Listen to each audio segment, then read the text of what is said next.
Y entonces, de repente, se me han acumulado un montón de cosas que hacer. Y me he puesto a hacerlas y ha llegado un momento en el que no podía pensar en lo que estaba haciendo, porque es que me venían a la cabeza el resto de cosas del trabajo que tenía que hacer, el que tengo que ir a hacer la declaración de la renta, que si tengo que ir a renovar el DNI, que si tengo que vacunar al gato. Y es que al final tenía hasta náuseas. Me han dicho que es estrés. ¿Es eso cierto?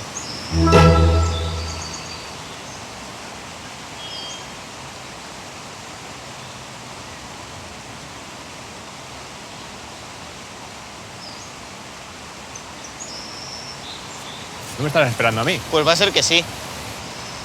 ¿Tú eres el experto en estrés? Sí, soy Nacho Calvo y me han dicho que te puedo ayudar. Sí, soy Ricardo. ¿Qué tal? Encantado. Encantado.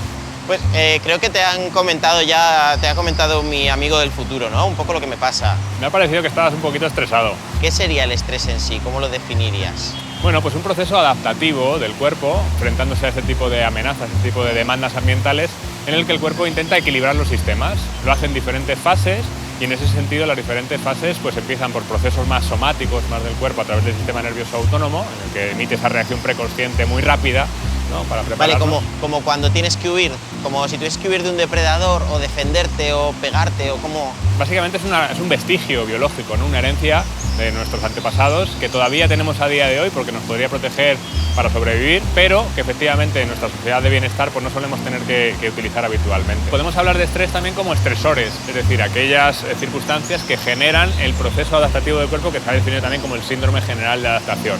Los estresores pueden ser, además de grandes cataclismos, cosas más cotidianas.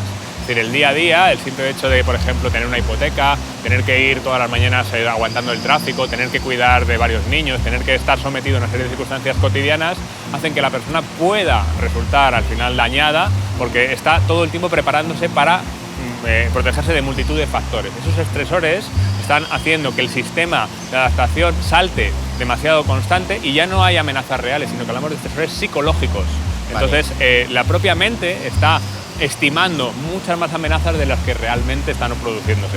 Cuando se acaba el estrés, hay veces que hay una reacción del cuerpo al terminar el estrés. Digamos que las consecuencias de que realmente todo lo que hemos puesto de carne en el asador pues para protegernos ante las amenazas han hecho que se desgaste el sistema de equilibrado, digamos, el sistema de homeostasis, que es la palabra técnica que se utiliza, y en ese sentido el sistema de equilibrado al final tiene unas consecuencias. ¿Por qué? Porque ha habido un desequilibrio hormonal.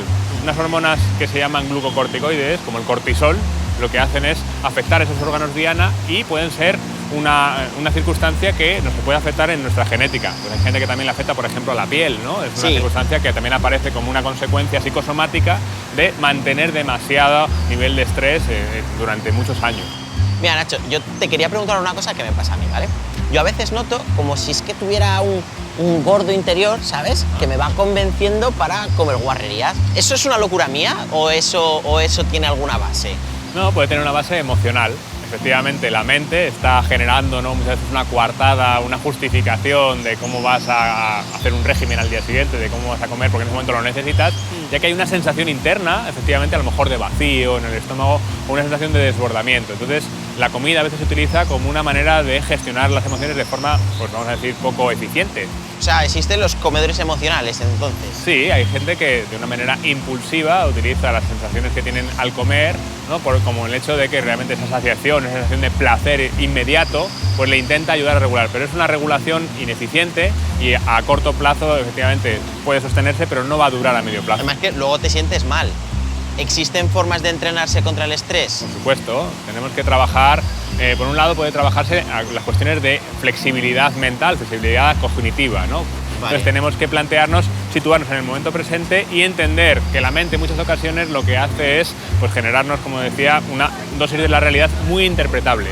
Es más importante confiar en la sabiduría del cuerpo, confiar en que el estrés está manifestándonos reacciones dentro que nos permiten situarnos mucho más en el momento presente. Por ejemplo, la meditación también puede ser un recurso que nos permita entrenar a la mente, porque la mente también se entrena en la parte atencional, para que nos situemos en aquellas manifestaciones somáticas que el cuerpo está diciendo, oye, mira que estás cansado, necesitas descansar, o que estás a lo mejor un poco iracundo. O sea, hay que pararse, ¿no? Es importantísimo pararse, respirar, ser consciente, y a partir de esa conciencia podemos, por ejemplo, dedicarnos también a hacer actividades como el ejercicio aeróbico, que nos podría ayudar de una manera en la que podemos soltar, ¿no?, energía acumulada, ya que nuestro cuerpo es pura energía y en ese sentido necesitamos soltarlo. Mejorar la alimentación, podemos también ayudarnos de las personas de nuestro entorno. Somos seres sociales y necesitamos a la gente a nuestro alrededor. Descanso y sociabilización, entonces. Por supuesto, o sea, necesitamos sentirnos apoyados. A mí una cosa que me estresa mucho es esta sensación ya desde que te levantas que sabes lo que va a pasar todo el día y al siguiente lo mismo. Claro. Sí, la mente tiende a simplificar mucho la realidad, ¿no?, generando muchas veces ese piloto automático que nos lleva a la rutina como si estuviésemos en una rueda de hámster. Una rueda de hámster. Sí, a mí me gusta decirlo así en lugar del Día de la Marmota, que es muy americano, ¿no? Pero Vale. es un concepto un poco más del país. Entonces, desde aquí tenemos que intentar adaptar un poco los tiempos de 24 horas, a lo mejor en una división más gestionar la razonable. rueda, ¿no? Sí, básicamente, por supuesto que hay que trabajar, por supuesto que hay que hacerse cargo de responsabilidades, pero también hay que dejar espacio precisamente para que no sintamos una espada de Damocles encima constantemente, ¿no? Entonces, una manera de poder adaptar esos tiempos es dividir esas 24 horas en 3, entonces 8 horas para descansar, 8 horas para trabajar y 8 horas para poder disfrutar o hacer Para vivir, ¿no? Sí, para vivir, principalmente de una manera desprendida. Genial. Pues muchas gracias, Nacho. Me aplicaré el cuento. Fenomenal, hasta luego. Hasta luego. Pues va a ser que sí estoy estresado.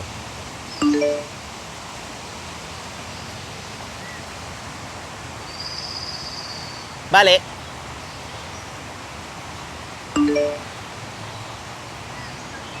He meditado que quiero irme a echar la siesta.